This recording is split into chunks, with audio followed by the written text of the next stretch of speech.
Hi my families, எல்லாத்துக்கும் happy republic டே. இந்த shorts எதுக்குன்னு பார்த்தீங்கன்னா, இப்போ ரிப்பீட்டடாக ஒரு கமெண்ட்ஸ் வந்துகிட்டே இருக்குது. அது என்னன்னு பார்த்தீங்கன்னா, அதை நான் அதில் வந்து ஆட் பண்ணுறேன். அதை நீங்கள் பார்த்துக்கோங்க. ஏன் கோயிலில் வர்றதில்ல, ஏன் கோயிலில் வரலை, ஏன் உங்களோட டிவி சேனலில் வந்தாங்களா, அவங்க ஏன் வரலன்னு சொல்லிட்டு கமெண்ட் வந்துகிட்டே இருக்குது.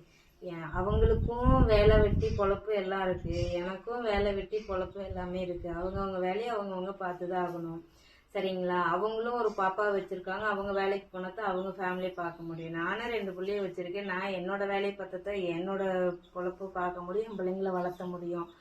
சும்மா வந்துட்டு நம்ம அங்கேயும் அவங்க இங்கேயும் இருந்துட்டு இருந்தா எப்படி சமாளிக்க முடியும் குடும்பத்தை? ஸோ நான் ஆக்சுவலாக இப்போ வந்து எனக்கு இருக்கிற இஷ்யூக்கு யார்கிட்டையும் எனக்கு பேசவோ யாரையும் மீட் பண்ணவோ எனக்கு டைம் செட் ஆகல. அதனால அந்த பொண்ணு வரேன்னு தான் சொன்னா, நான் தான் ஒர்க் இருக்குப்பா, நீ ஒர்க்கை பாரு அப்படின்னு நான் சொல்லிட்டேன். ஸோ இதுல என்ன தப்ப கண்டுபிடிச்சிங்கன்னு தெரியல. ஏன் வரல